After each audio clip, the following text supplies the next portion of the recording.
જૂનાગઢમાં Gadoi toll tax વિવાદનો મામલો. Junagadh collector Anil રાણાવાસિયાનું નિવેદન.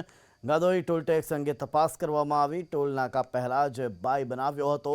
સિંચાઈ વિભાગનો પાળો પૂરી રોડ બનાવ્યો હતો. ગેરકાયદેસર પસાર થતા વાહનોનો પાળો તોડી પડાયો. સિંચાઈ વિભાગ હસ્તકનો પાળો પૂર્વવત કરાયો. ભારે વાહનો પસાર ન થાય તે માટે બેરિયર લગાવાશે. ટોલ ટેક્સ બૂથનું લોકેશન બદલવા સૂચના અપાઈ છે.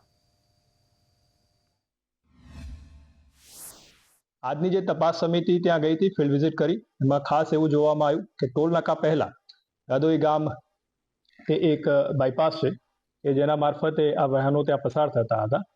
ત્યાં એક સિંચાઈનો પાળો હતો, એની બંને બાજુ માટીનું પુરાણ કરી અને વાહનો પસાર થતા હોય એવું જોવામાં મળ્યું છે.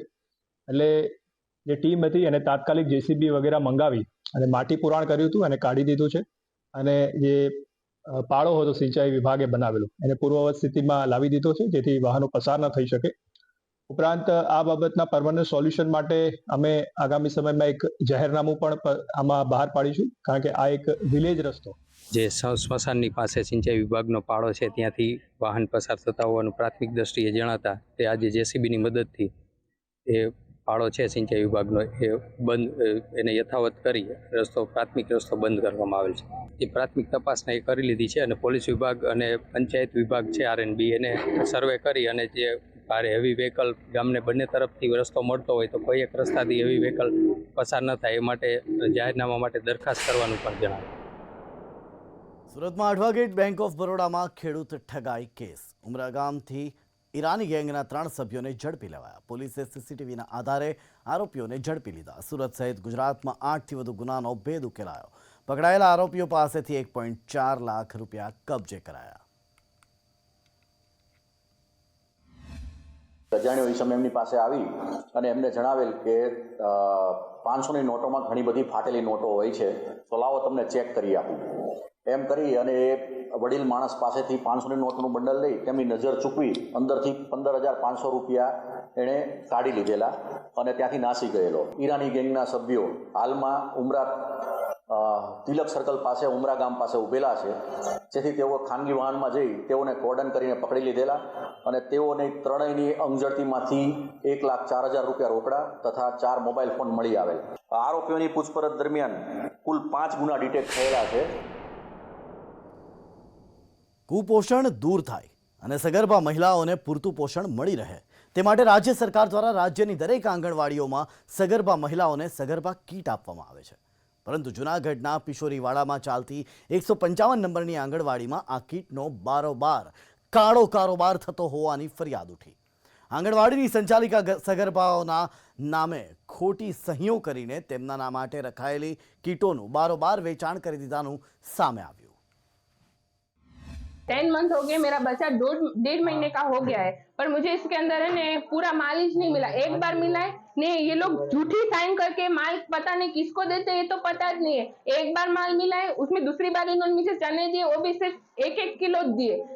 हालांकि सरकार तरफ से 2 किलो चने, 1 किलो तेल और 1 किलो दाल प्रोवाइड करने में आती है, तो इन लोगों ने अधूरा माल दिया. इसके खिलाफ જ हमारे एक्शन लेना है. हाँ तो बस અમે માલ નથી લીધું ને અમારા નામના બધાયમાં સિગ્નેચર છે ને અમે ઇંગ્લિશમાં સાઇન કરીએ છીએ ને અહીંયા બધાયમાં ગુજરાતીમાં લખેલું છે.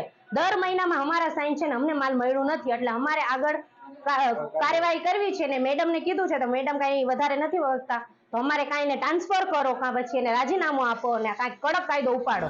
એમાં છે ને હું નથી ઓક્ટોબર નવેમ્બર મહિનામાં ત્યાં અમારા હેલ્પરબેને આપ્યા હતા. હું 3 મહિનાથી રજા ઉપર હતી, સપ્ટેમ્બર ઓક્ટોબર નવેમ્બરથી.